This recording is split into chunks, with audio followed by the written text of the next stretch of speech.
둘째 이모 김다비라고 하면 누가 생각나나요? 그렇죠, 김신영이 생각나죠. 둘째 이모 김다비라는 그 부캐를 가지고 활동도 했고, 또 전국 노래자랑에 또 이제 두 번째 MC로 이제 활동했고, 이제 하차하고 나서 요즘에 방송에 많이 나오던데요. 유퀴즈에서 그렇게 이야기를 하더라고요. 본인 몸에서 초등학교 고학년 한 사람이 떨어져 나갔다. 한 40kg 이상이 빠져나갔다는 거예요. 그러니까 반 정도가 이제 빠져나갔죠. 근데 그 몸으로 요요가 오지 않게 뭐 13년인가요? 10년 이상 유지했다고 그래요. 유지하기가 얼마나 어려웠을까요? 그래서 김신영이 저렇게 뺀 걸 보니까 요요는 없다. 앞으로 그녀에게는 요요가 오지 않을 것이다. 김신영이 빼니 나도 뺄 수 있다. 뭐 이렇게 등등. 게다가 악플들은 김신영이 살을 빼니까 입담이 떨어졌다. 뭐 이런 이야기들이 막 질비하고 있을 그때에 이제 유퀴즈에 나와서 이런저런 이야기를 하는데 6주 만에 다시 80kg 이상이 됐다는 거예요. 다시 초등학생을 품었다는 거죠. 6주 만에 초코 아이스크림 먹고 싶은 걸 다 먹고. 그러다 보니까 옛날에는 건강 때문에 다이어트를 해서 뺐는데 지금은 건강검진을 해도 뭐 별다른 게 나오지 않는데요. 오히려 더 건강하대요. 그러니까 뚱뚱했을 때의 문제가 무엇이냐면 스트레스였고요, 말랐을 때의 문제도 스트레스였다. 주변에 나를 힘들게 하는 사람들의 그 문제가 자기를 괴롭혔다, 이런 이야기를 뜻하는 것 같습니다. 그러니까 방송인 이 김신영의 스승이 누구냐면 전유성이라는 분이에요. 지금 이제 돌아가셨지만 이 전유성이라는 분에게 이제 스승, 선생, 그 다음에 제자의 관계가 되면서 그녀가 이제 막 라이징 스타였잖아요. 강호동과 함께 이제 나오면서 이 막 그 군밤장수처럼 해가지고 정말 인기가 엄청 많을 그때에 그 인기가 반짝하고 나서 30대 초반에 인기가 이제 사그러들 때 전유성을 찾아갔답니다. 그래서 그냥 김신영도 무뚝뚝하고 전유성도 무뚝뚝하고, 그러니까 무슨 말 하지 않아도 알긴 아는데 정확하게 무슨 일 때문에 왔는지는 알긴 알지만 서로 이야기하자는 관계 속에서 전유성이 서울 올라가 이러면서 이제 10만 원을 줬다는 거예요. 그래서 나 10만 원으로 서울 못 가요. 그때 왜 못 가? 못 간다. 그래서 얼굴이라도 좀 알려야, 서울 가서 얼굴이라도 좀 알려야 그래도 사람들이 쓰지 않겠냐. 아무 말도 안 해도 연예인이 낙향에서 스승과 함께 있다는 사실 하나만으로도 전유성은 이 상황이 어떤 상황인지 알았던 것 같아요. 그러면서 계속 가라고 하니까 이제 뭐라고 이야기하냐면, 주변에서 사람들 저 기억하지 못해요. 저 못생겼대요. 저 말하지 못한대요. 지내가지 못한대요. 한물 갔대요. 그래서 댓글들도 다 그래요. 저 누구도 써주시는 사람이 없어요. 그 이야기를 듣고 있었던 전유성이 웃으면서 이야기를 합니다. 그래? 비슷한가요? 네. 한물 가고 두물 가면 보물이 되는 거야. 너무 멋진 말을 해주신 거예요. 한물 가고 두물 가면 보물이 되는 거야. 그런데 이 김신영에게 진짜 이 원수 같았던 댓글과 PD가 자기를 사용하지 않고 프로그램에서 자기를 부르지 않았을 때 이 말이 과연 시원했겠을까 싶으면 그렇지 않았을 것 같아요. 김신영에게 더 필요한 현실적인 도움은요, 전유성이라는 선배가 가서 그 상황을 정리해주고 일자리도 꽂아주고 일할 수 있도록 해주시는 게 훨씬 더 김신영에게 도움됐다라고 생각할 수도 있을 것 같습니다. 누군가가 대신 화를 내주거나요, 그런 자리를 마련해 주거나 당장 문제를 해결해 주는 것을 원했을지도 모릅니다. 그런데 이 나중에 알게 된 사실인데요, 전유성이 죽고 나서 이제 그 딸이 거의 뭐 전유성도 이제 김신영을 딸처럼 제자처럼 키웠는데 그 얘기는 안 했던 것 같아요. 아빠가 언니가 30대 때 내려왔을 때에 힘들어하고 공황장애가 왔을 때 아빠가 그렇게 읽지도 않았던 책, 공황장애 책을 사다가 읽고 공부했다는 거예요. 병을 이해해 보려고 어떻게 하면 조금이라도 도움이 될 수 있을까 밑줄 치고 공부하면서 했던 이야기가 한물 가고 두물 가면 보물이 돼 라는 그 보물에 관련된 이야기를 했다라는 거죠. 제자가 다시 일어설 수 있기를 바라는 마음으로 보물이라고 이야기한 거예요. 시간이 지나서 김신영이 말합니다. 그때는 몰랐는데 돌아보니 나를 진심으로 아껴주는 사람의 말이 얼마나 귀하고 고마운지 모릅니다. 나를 발견했고 내가 지금 다시 설 수 있도록 해주셨던 것, 나를 더 사랑할 수 있도록 해주셨던 것에 대한 감사의 이야기. 그러면서 자기는 스승을 떠나보냈지만 아직도 자기는 상중이다라고 이야기를 하더라고요. 그러니까 나를 아껴주는 그 한 사람의 말이요, 생각보다 큰 힘이 있습니다. 나를 아껴주는 사람의 그 위로의 말 한마디가 큰 힘이 있습니다. 한마디의 말이 위로가 되고요, 살아갈 용기가 되고, 주저앉았던 사람들을 일으키기도 하고요, 숨 못 쉬는 사람들을 다시 한번 일으켜 주시기도 합니다. 그렇게 한 사람이 소중한데 그 한 사람이 그 한 사람의 존재를 봅니다. 그 존재를 보면서 보물이라고 이야기합니다. 김신영이라는 사람을 그냥 봤을 때는 어떻게 보물이 되겠습니까? 그러나 오랜 시간 동안 그를 알고 그를 대했던 사람, 그 다음에 그가 일어났으면 좋겠다라는 마음을 가졌던 한 사람은 그를 보물이라고 이야기했습니다. 두 번째인데요, 이건 뭐 예화도 아니고 있었던 얘기입니다. 자살 예방 상담 번호가 몇 번인 줄 아십니까? 다들 뭐 저는 근데 이 자살이라는 것을 딱 네이버에 검색할 때 진짜 두근두근 거리더라고요. 이 마음이 어떤 마음일까 싶어서요. 한번 검색해 보니까 상담 번호가 두 가지가 뜨는데, 가장 짧은 번호는 109번이라고 하더라고요. 24시간 작동되고요. 자신의 생일에 이제 버려진 사람이 있었습니다.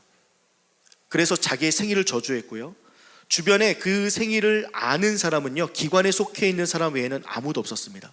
기관에는 그 사람이 어떻게 보면 인적사항을 적어야 되다 보니까 그냥 의례적으로 공무원들이 하고 있는 것, 선생님들이 하고 있는 것, 관련자들이 하고 있는 그 정도의 숫자밖에 안 됐습니다. 그가 성인이 되어서요, 상처가 이제 아물기도 전에 과거에 자신을 돌아보니까 그 누구에게도 자신은 생일을 이야기하지 않았대요. 왜냐하면 그게 상처가 되고 그게 늘 힘들었고, 그것에 축하받는 자신의 모습이 너무나도 힘들어서 누구도 자기의 생일을 알지 못했다라고 이야기합니다. 그래서 그가 성인이 되어서 이제 기관의 도움을 받아 이제 상담을 받게 되는데, 이제 고아원에 있고 그렇게 이제 커서 이제 성인이 돼서 이제 기관의 도움을 받아 그간에 어떤 삶을 살았는지, 또 앞으로 어떻게 삶을 살 건지, 그 오선화라는 그 작가이면서 상담가를 만나게 됩니다. 그러면서 그 상담가가 일상적인 이야기처럼 이제 물어요. 처음에 어색하니까 생일이 언제예요? 생일 이제 물어봅니다. 뭐 이렇게 혈액형 물어보듯이. 아까 몸무게 물어보는 것은 뭐 이렇게 무례할 수도 있지만, 생일 정도는 그냥 아이스 브레이킹으로 이야기할 수 있잖아요. 예전은 생일이 언제니? 몇 년생이야? 몸무게는? 이건 안 되죠. 말하려고 그랬어. 안 돼. 이렇게 우리는 생일 물어볼 때 그러면 그냥 술술 나옵니다. 게다가 어떤 사람은 이 사람이 양력을 쓸 것 같은데 음력을 쓰면 이제 놀리기도 하죠. 그렇듯 생일은 그냥 쉽게 이야기할 수 있는데, 이 사람은 쉽게 이야기를 못합니다. 왜냐하면 일상적인 이야기처럼 묻는 생일에 큰 거부 반응을 보였던 것은 어느 순간부터 이 생일날 나는 죽어야겠다, 나는 생일날 내 인생을 마무리해야 되겠다. 왜 그런 생각을 가졌냐면, 본인의 생일날에 던져졌고 버려졌고, 자기가 그 생일날 죽게 되면 왔지만 오지 않았던 것처럼 리셋될 것 같아서 본인의 생일날은 아무에게도 이야기하지 않고 이 상담가 선생님, 오선화 선생님한테 이렇게 이야기했다고 합니다. 저는 생일날 죽을 겁니다. 되게 아픈 말이죠. 저는 생일날 죽을 겁니다. 그래서 제가 죽을 날이 그날이에요.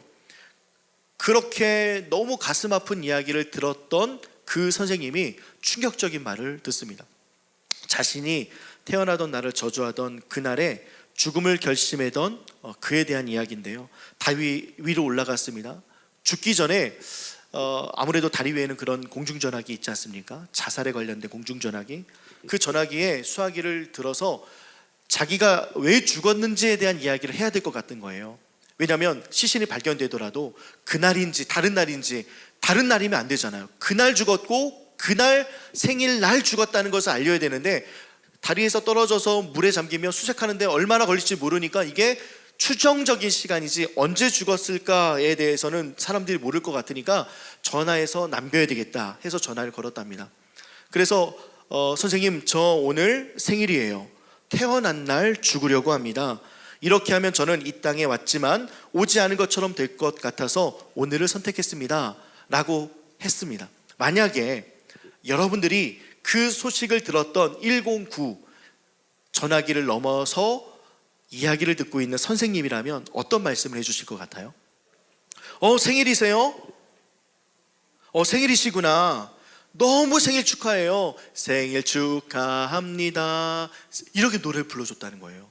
그러니까 죽음의 포커스를 놓지 않고요, 생일의 포커스를 뒀어요.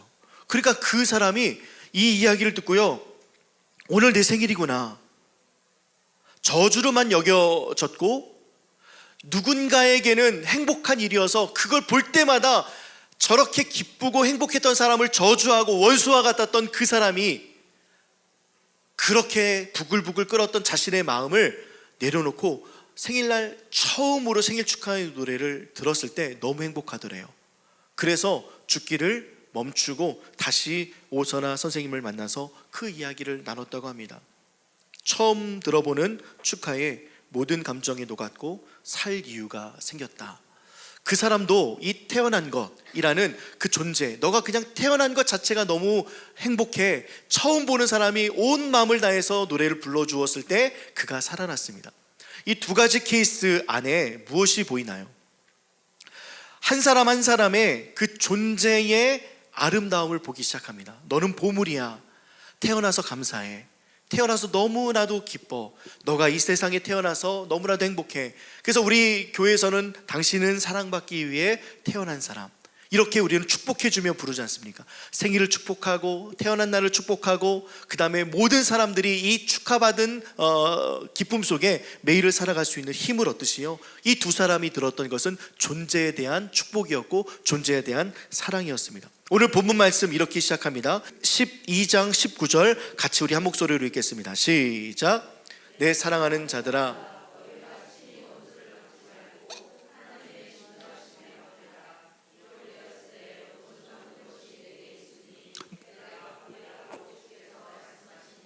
뭐라고 하십니까? 내 사랑하는 자들아, 내 사랑하는 자들아로 운을 띄우십니다.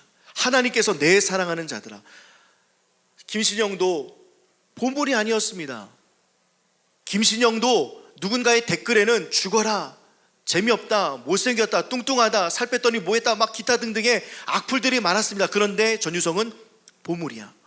아까 자기 생일을 저주하고 그 저주되었던 생일을 덮으려고 저주에 저주를 엎어 모든 것을 없애려고 했던 그 한 청년에게 생일이라는 축하 메시지, 사랑이라는 메시지를 던졌습니다. 그 원수 때문에 한숨 쉬고 원수의 생각으로 밤잠 설치고 원수로 가득한 내 삶에 내 힘으로 처단한다, 모든 것을 동안에 되갚아준다 라고 하는 생각이 가득한 우리들의 생각 속에서는요, 이런 존재에 대한 깊이 있는 성찰은 하지 못했습니다.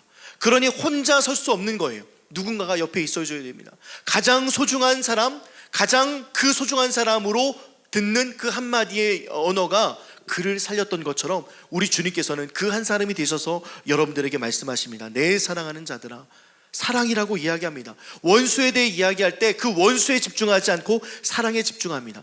댓글에 집중하지 않고 본문에 집중했듯이 그가 자살하겠다, 목숨을 끊겠다라고 했던 그것에 집중하지 않고 그가 생명이었던 생일을 집중했듯이 하나님은 내 사랑하는 자들아 라고 이야기합니다.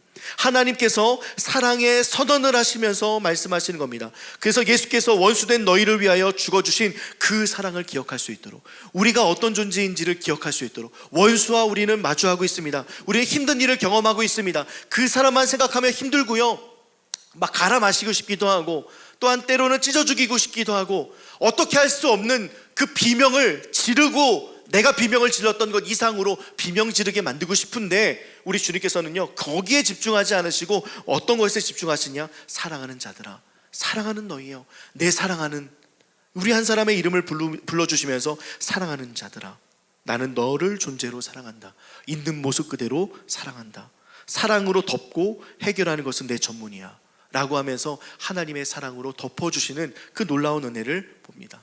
그러면 이 사랑으로 덮고 해결하는 그 전문가의 손길을 경험했던 우리는 그 사랑을 경험했을 때 어땠습니까? 여러분들 처음으로 그 하나님께서 여러분들에게 주셨던 그 사랑에 부음받은 것, 내가 처음으로 예수를 만나서 하나님의 크신 사랑 앞에 우리가 녹아지고 단단했던 내 마음들이 무너지고 내 마음이 가장 부서지지 않을 것 같았던 그 시간에 조각조각 났던 그 시간, 자신의 가슴을 치면서 주님, 나 같은 자를 사랑하시다니요, 주님, 나와 같은 자를 위해서 그 아들 예수 그리스도를 십자가에 거시다니요, 가슴을 치며 통곡하고 나 같은 연약한 자, 나같이 불행한 자, 나같이 악한 자, 나같이 무례한 자, 나같이 좋지 않은 태도를 가진 자, 내 생각 속에 들어오면 누구도 그 자리에 있지 못할 만큼 도망가 버릴 것 같은 그 나에게 오셔서 당신의 사랑을 주시다니요 라고 하면서 여러분들 하나님의 사랑을 인격적으로 경험해 봤지 않습니까? 단순한 사랑이 아니라 언약을 끝까지 지키시는 그 사랑, 그래서 하나님의 신실하신 사랑, 포기하지 않으시는 사랑, 실패하는 자를 끝까지 붙드시는 그 사랑을 경험해 보셨습니다. 자격이 없어도 버리지 않고요, 품으시는 사랑이었고, 이해할 수도 없고 감당할 수도 없고 낭비되었고 표현할 수 없고 형언할 수 없는 그 사랑을 우리 모두가 경험했습니다. 그것을 성경에서는 헤세드라고 이야기합니다. 헤세드를 경험하여 알게 된 그 사랑으로 우리의 존재를 사랑한다. 우리의 문제를 가지고 온 우리들에게 우리 주님께서는 먼저 사랑으로 덮어주십니다. 내 사랑하는 자요, 내 사랑하는 누구요, 그 존재를 바라보면서 그 문제보다 존재를 더 바라볼 수 있도록 하나님께서는 말씀하신다라는 겁니다. 그럼 존재를 안다는 것은 무엇을 말씀하시는 걸까요? 원수를 용서할 수 있는 힘이 우리 가운데 있다 없다? 없다입니다. 존재로 우리를 사랑하는 사람들은 그 존재인 우리가 죄로 인하여 타락하여 스스로가 우리의 원수된 문제를 해결할 수 없다. 원수를 대처할 때 더 세게, 더 아프게, 더 잔인하게 갚아줘야지만 속이 시원한 우리들의 존재인 것을 알면서도 안아주셨던 사랑인 것을 우리 하나님께서는 이 한 구절에 담아서 말씀해 주고 있는 것입니다. 그래서 구약에는요, 폭행에 관련된 법이 있는데요, 이렇게 하면 이렇게 해라 라는 법이 있거든요. 한번 그 말씀을 읽어보겠습니다. 출애굽기 21장 22절부터 25절까지의 말씀입니다. 함께 우리 4절의 말씀 같이 읽겠습니다. 시작.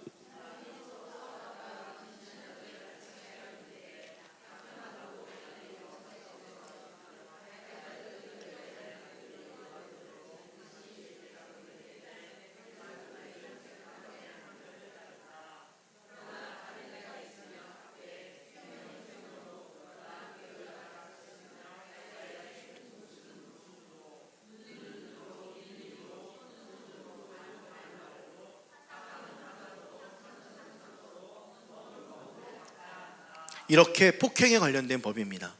폭행이 일어났을 때 낙태만 하고 달리 다친 데가 없으면 이제 가해자는 그 여자의 남편의 요구대로 반드시 배상금, 근데 무리하게 배상금을 요구할 수 있잖아요. 그러니까 재판관에게 가서 판결을 따른다.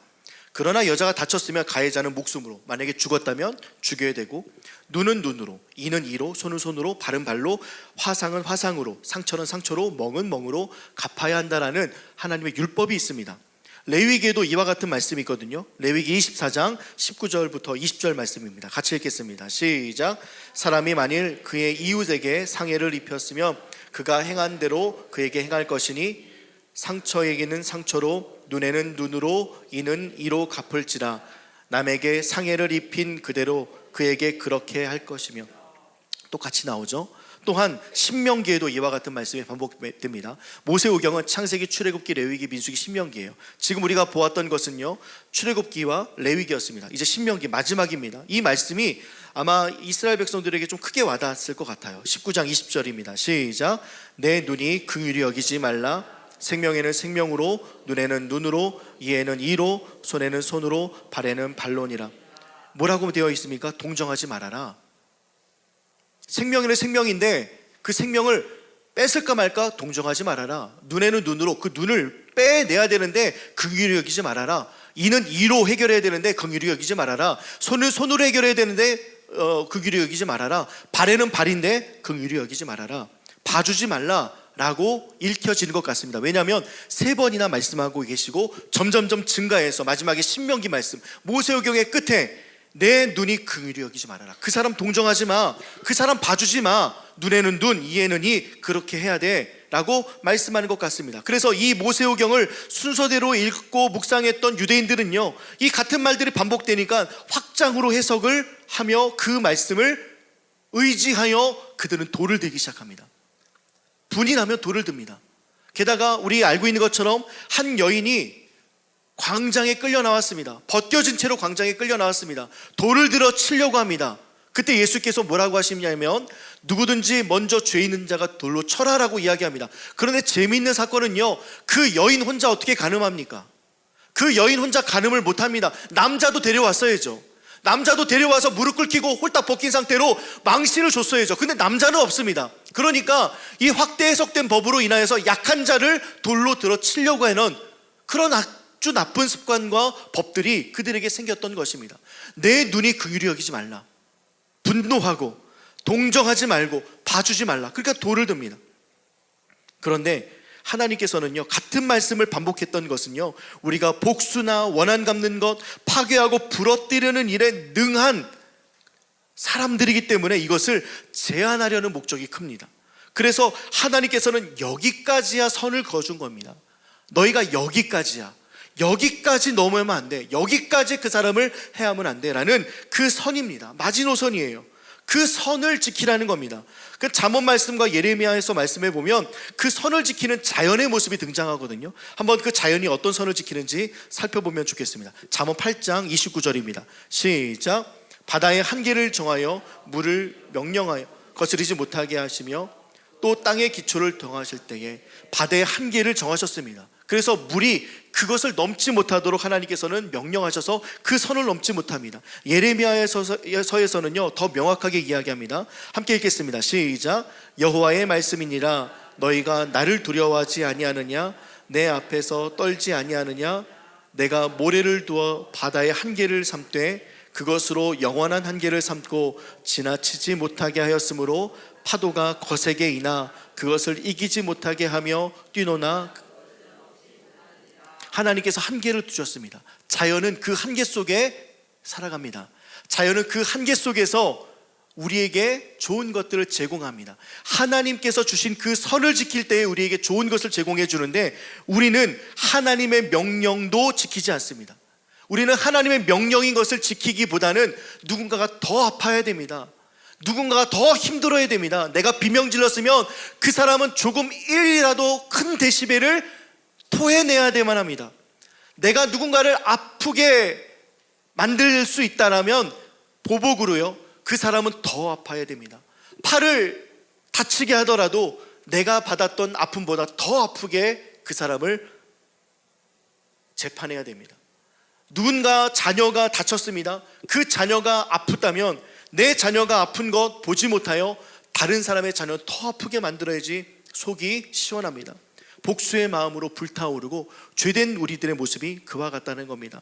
그래서 제한된 본래의 의도의 말씀을 읽고요, 따라가야 함에도 그 근거를 찾습니다. 제한된 본래의 의도의 말씀을 우리가 찾고 따라야 함에도 불구하고요, 우리는 근거를 찾는데 이만큼만 갚아라, 여기까지다 라고 하는 것을요, 그 말씀을 듣고 우리는 확대 해석해서 그래, 갚을 수 있구나, 동정하지 말고 조금의 긍휼도 보이지 말고 갚아야 되겠구나 생각합니다. 하나님은 맡기라고 하는데 우리는 갚고 싶어 하고요, 내가 받은 상처보다 더 크고 더 깊고 더 아프게 되돌려 주고 싶어 합니다. 또한 정의로운 재판장이신 하나님은 우리로 하여금 기다려라, 기다려라 말씀하신데 우리는 그것을 재판하고 싶어 합니다. 제가 이스라엘과 요르단에 갔을 때 일인데요, 마지막 날에 선교사로 활동하면서 저희 학교 선배님이신 일기 선배님이 이제 저한테 연락이 왔습니다.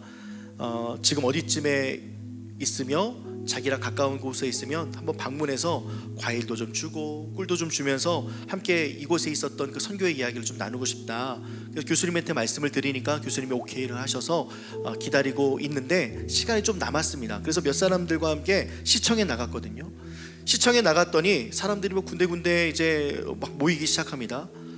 그래서 좀 유심히 있게 살펴보니까요, 한 여자아이를 이제 그 현수막으로 만들어서 사진을 만들었고요, 거기에 촛불이 막 이렇게 있습니다. 추모하는 모습이에요. 그래서 이제 다가가서 물어보았습니다. 그랬더니 뭐라고 하냐면 팔레스타인 한 청년이 이 이스라엘 한 여인을 칼로 죽였다는 거예요. 그래서 이 살인사건이 있는 그날 모든 사람들이 추모하려고 그 추모 행렬에 오기 시작했고, 그때 막 사람들이 막 모이기 시작했던 때 저희가 시청에 갔던 겁니다.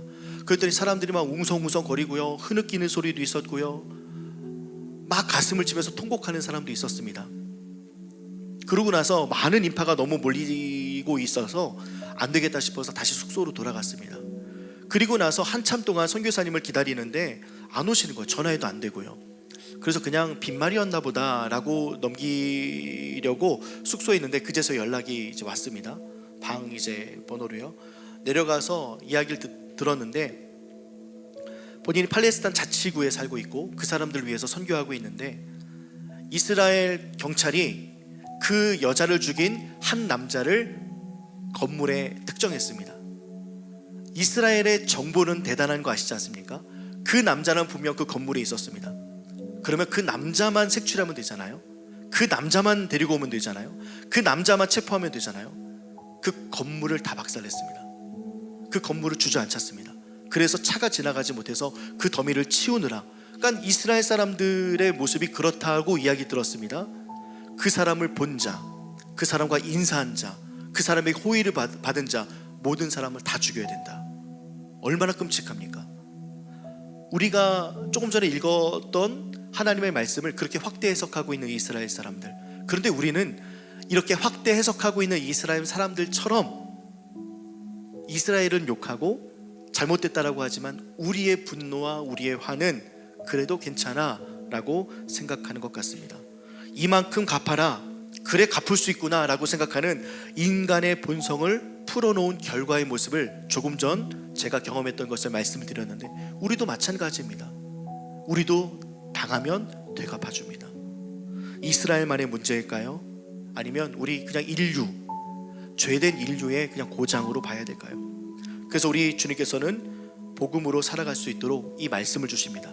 시편, 우리 로마서 12장 19절, 내 사랑하는 자들아 너희가 친히 원수 갚지 말고 하나님의 진노하심에 맡기라. 기록되었으되 원수 갚는 것은 내게 있으니 내가 갚으리라 주께서 말씀하시느니라. 하나님께서 갚아주신다고 말씀하십니다. 내가 올바른 판결을 내릴게, 나에게 맡기렴. 선을 넘지 말아라. 심판의 자리는 내 자리가 아니다, 내 자리다. 그러니 그것을 내게 맡기라.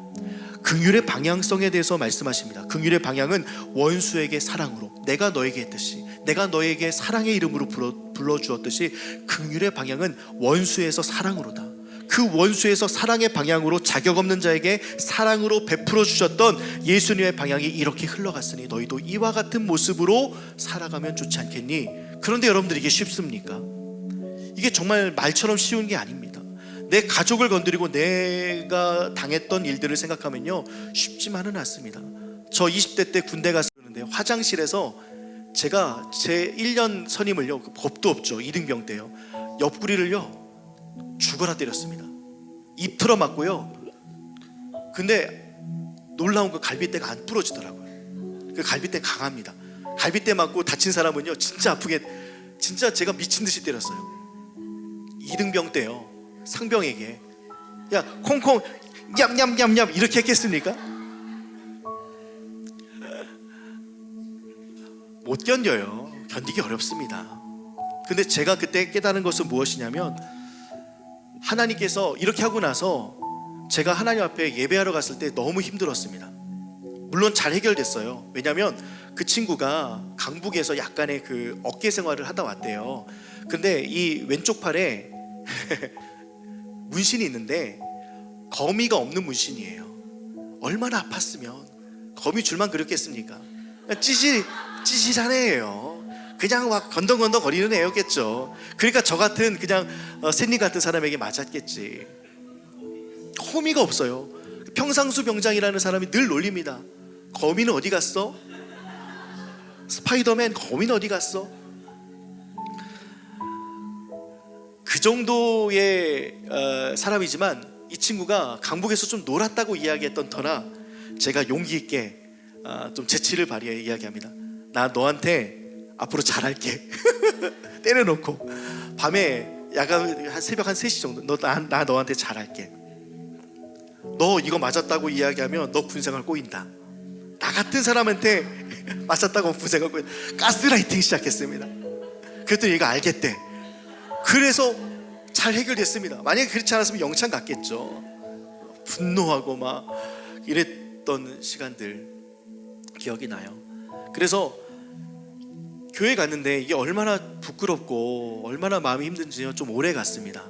그 사람과는 해결됐다라고 생각하고 경례도 열심히 하고 선임 대접 잘했는데 제 마음에는 해결이 안 되더라고요. 이 분노했던 마음들이 쉽게 사그러들지 않더라고요. 한번 분을 내니까요, 작은 것 하나에도요 좀 예민해집니다. 근데 그때 알았어요. 이렇게 분노해서 하나님 앞에 갖고 나가고 하나님께 나아가서 나의 문제를 맡길 때에 내 질그릇과 내 마음이 깨지더라고요. 내 마음이 딱 깨졌을 때 아까 말씀했던 것처럼 내 사랑하는 자야, 그런 나의 모습을 가지고도 주님께서 사랑하신다는 거예요. 그래서 사랑으로 다시 붙여주십니다. 그랬더니 그릇이 조금 더 커진 것 같아요. 그리고 또다시 결혼하고 나서 여러분들 예화 알지 않습니까? 나이 든 사람에게 쫓아가가지고 막 비닐봉지 뜯어서 가면서 관리사무소에 던졌던 혈기 많았던 저의 모습 다시 한번 하나님 앞에 무너집니다. 죄가 깨지고 그 사람에게 사과하고 다시 한번 저는 붙고 점점 하나님의 사랑으로요, 제가 깨진 그릇이요 점점 커지더라고요. 그래서 여러분들의 마음이 예수님을 닮아서 하기가 어렵어요. 원수 사랑하기 정말 어렵습니다. 그거 한 번에 할 수 없습니다. 그러나 여러분들이 이 말씀을 들었을 때 여러분들을 깨십시오. 여러분들의 마음을 깨십시오. 혹여나 실수하더라도 하나님 앞에 오셔서 깨시기 바랍니다. 그때 사랑으로 우리를 붙여주시고 다시 본드질 해주시고 다시 풀무로 집어넣으셔서 우리로 만들어내시는 놀라운 작품이 만들어집니다. 그리고 나서 또 깨지겠죠. 그러나 더 넓어집니다. 이 넓어지는 과정들을 통하여 하나님 앞에 서게 되는 그날 어떻게 될 것인가? 오늘 우리가 읽었던 말씀과 같이 어떤 상황이 되냐? 내가 원수가 줄이거든 먹이고 목마르거든 마시게 하라. 그리함으로 내가 숯불을 그 머리에 쌓아놓으리라 라는 이야기가 이해가 되기 시작합니다. 이 이야기는 다음 주에 넘기겠습니다. 여러분들 오늘 이 한 주를 살아갈 때 또한 여러분들이 힘들게 하는 여러 가지 많은 어려움의 순간들이 있을 때마다 하나님 앞에 여러분들의 마음을 깨십시오. 다시 사랑으로 보듬어 주십니다. 혹시라도 실패해서 원수와 좀 안 좋았습니다. 그래도 주님께 오십시오. 그러나 반드시 그에게 사과하십시오. 그리고 나면 우리 하나님께서 그것을 붙잡아 주시고 싸매 주시고 고쳐 주십니다. 그러면 여러분들의 그릇은 조금 더 커질 것입니다. 그 커졌던 그릇들이 여러분들 높은 그릇이 아니라 아주 낮은 그릇이 될 거예요. 아주 낮은 그릇, 평평한 그릇. 그래서 여러분들이 뭔가 은혜가 부어지면 그것이 다시 넘치고, 그 넘쳤을 때에는 우리 하나님의 은혜를 생각하면서 나 같은 자를 이렇게 사랑하시는구나 생각하시면 조금 더 사람되고 조금 더 예수님의 모습을 닮아가는 모습, 그런 모습이 여러분들 가운데 만들어지리라 믿습니다. 예수님의 방향 생각하시면서 원수에게 사랑으로 하나님의 마음은 흘러간다. 지금도 그 마음은 나에게 흘러간다. 나도 한번 연습해보자. 안 돼도 괜찮다. 그러나 안 됐을 때에 그냥 스스로가 이겨내지 말고 하나님에게 찾아오자. 그래서 어떻게 이거를 좀 생각할 수 있을까 생각하다가 여러분들 이제 누군가 만날 때 내가 이제 잘못했어요. 하나님 앞에 나갈 때 그래도 조금 좀 미안한 마음도 들고 그러지 말아야 되는데 하고 나올 때 우리가 좀 주일날 교회 나올 때 좀 예쁘게 좀 꾸미고 나오듯이 좀 그런 모습을 좀 생각해 보면서 좀 재밌게 이것을 만들어 보면 어떨까 생각했는데 좀 그렇게 나오셨으면 좋겠습니다. 얻어 터지고 또 원수 때문에 힘들고 그 사람에게 모질게 대했어요. 상처 입은 마음이 있어요. 근데 예수님께 나와야 되는데 조금 그래도 제정신 차리고 예수님께 좀 준비된 마음으로 좀 나오고 싶은 마음으로 좀 예쁘게 꾸미고 이렇게 주일날 나오듯이 이런 생각하시면 좋겠습니다. 꾸밈 최대치 온 뾰로로롱 꾸밈 최대치 온 이렇게 아 부끄러워. 스스로가요. 스스로가 이거 잘 기억하게 어떻게 해줄까 생각하다가 하나님 앞에 꾸민 거잖아. 이거는 진짜가 아니잖아요. 꾸밈을 최대치 했지만 그래도 나는 말씀을 지키지 못하는 사람이잖아요. 그래서 꾸밈 최대치 오 이런 모습으로 하나님 앞에 나오셔도 우리 주님께서 내 사랑하는 자들 하면서 여러분들의 마음을 넓혀줄 줄 믿어요. 그런 마음으로 이 한 주를 하나님 앞에 원수를 내려놓고 그런 마음들을 좀 내려놓고 지내는 이 한 주가 되기를 주님의 이름으로 축복합니다.